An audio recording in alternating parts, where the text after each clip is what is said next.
Anda pengen ke surga, surga Firdaus. Ingin berjumpa dengan Nabi sallallahu alaihi wasallam. Pertanyaannya, bekal apa yang sudah Anda siapkan sampai hari ini?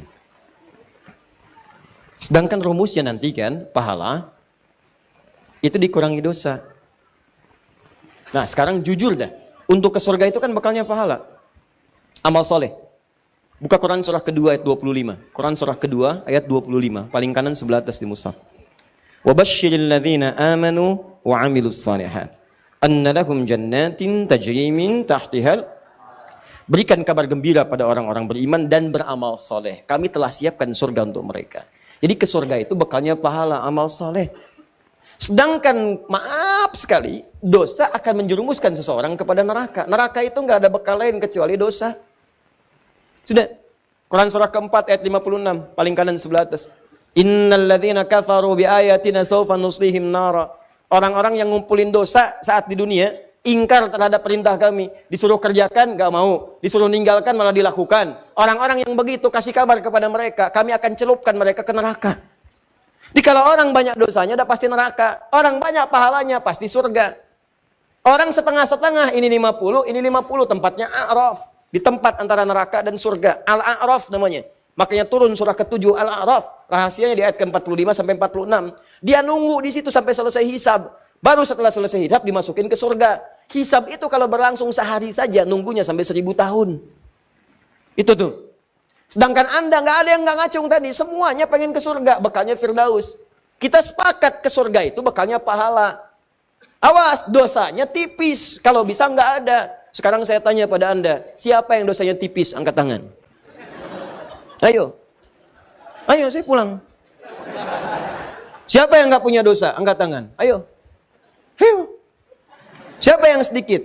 Yang banyak? Yang banyak sekali. Tuh, kan? Pengen ke surga, dosa banyak, gimana? Ketawa lagi.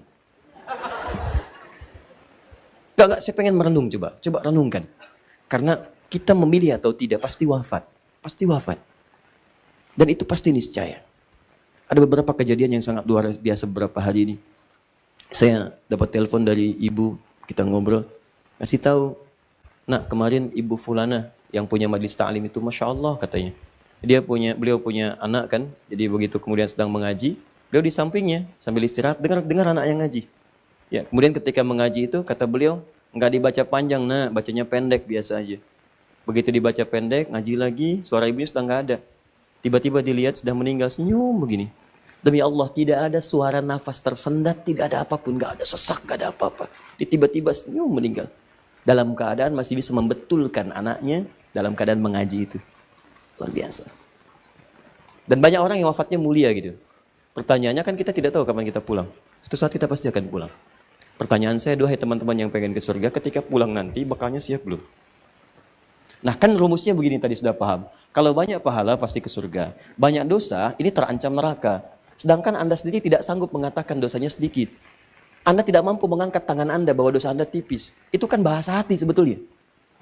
Coba itu bukan main-main. Anda bisa mengatakan pengen ke surga, itu keinginan. Tapi kan hati Anda mengatakan, cukup nggak bekal saya? Coba merenung malam-malam, pulang dari pengajian. Merenung coba di jalan. Saya tuh ke surga nggak sebetulnya? Ya, dalam kalimat ke surga itu sebetulnya, Anda bisa tanyakan, dosa saya ini berapa banyak gitu. Kan yang tahu sendiri Anda juga. Anda yang tahu berapa banyak Anda bermaksiat. Anda yang tahu berapa banyak mata dipakai berbuat yang salah, sampai ke ujung kaki. Dan Anda pengen ke surga. Maka kita butuh sesuatu untuk menggugurkan dosa itu. Kita butuh sesuatu. Dan Allah turunkan itu. Dikasih kesempatan. Nih, saya kasih kesempatan. Bulan ini istighfar ya. Saya lipat gandakan. Mungkin kamu nggak sadar. Karena tiap hari saya berikan kesempatan untuk istighfar. Kamu nggak pakai. Mungkin kamu butuh motivasi. Nih, saya kasih sebulan nih. Yang ketika Anda istighfar. Ketika Anda tinggalkan maksiat. Saya lipat gandakan pahalanya. Untuk nutupin dosa-dosa kamu. Begitu Anda jaga pandangan dari maksiat. Pahala berlipat. Begitu jaga lisan dari maksiat. Pahala berlipat. Berlipat pahala itu untuk menggugurkan dosa-dosa yang banyak. Sebab ketika ini banyak, kan harus banyak pahala menggugurkannya. Makanya ada rumus sedekah jariyah. Jariyah itu yang berlipat, yang banyak, yang bisa menghilangkan dosa yang sudah berkumpul. Makanya kan Nabi ngasih rumus begini. Kalau Anda bisa punya modal sedikit, tapi keuntungan banyak dalam urusan akhirat, pakai. Anda punya uang 50.000, Anda pengen sedekah. Anda lihat orang butuh makanan, Anda kasih. Ya, dia pakai, kemudian itu untuk beli makan. Makan. Energinya kumpul. Begitu energi kumpul, dia sholat, dia baca Quran, Anda dapat bagian dari pahala itu. Begitu energi habis, habislah kemudian pahala Anda di situ. Anda berikan 50.000 itu, kemudian maaf, belikan mushaf.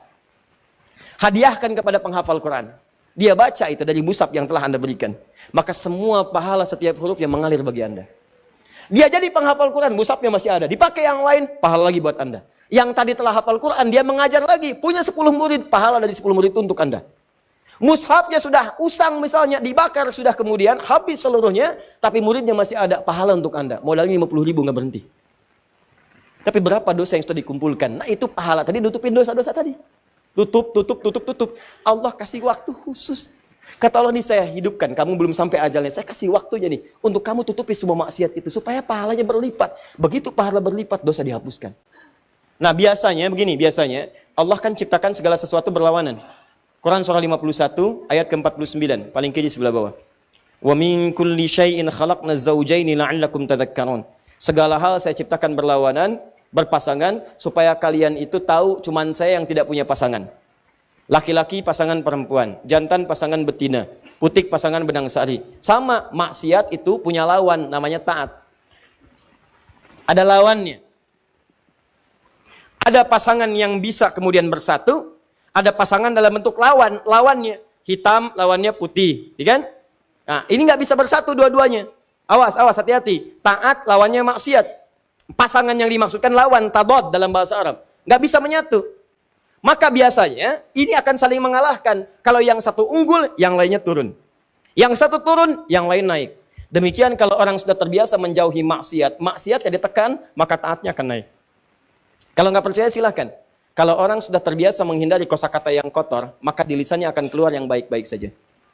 Kalau dia terbiasa kemudian melihat yang baik-baik, maka maksiatnya yang buruk-buruk tidak akan pernah dilihat. Sebaliknya, maaf, kalau terbiasa melihat yang haram, maka kepada yang halal itu akan nggak suka. Saya sering katakan, kalau suami-suami sudah senang melihat wajah-wajah yang bukan mahramnya, pasti ada rasa ketidaksukaan pada istrinya. Ketika seorang suami sudah tidak senang memandang istrinya yang halal, itu berarti matanya sering dipakai melihat yang haram. Sama persis ketika istri sudah tidak senang memandang yang halal dari suaminya, maka seringkali dia melihat wajah-wajah yang diharamkan kepadanya. Nah, ada satu rumus yang saat ibadah ini dikerjakan, rumusnya dilakukan, maka dua-duanya ini akan segera otomatis terjadi. Saya ulang, ada satu rumus, satu jenis ibadah, yang kalau Anda kerjakan ini, maka secara otomatis semua jenis maksiat akan ditinggalkan, dan semua jenis ketaatan akan dikerjakan. Ibadah itu namanya puasa.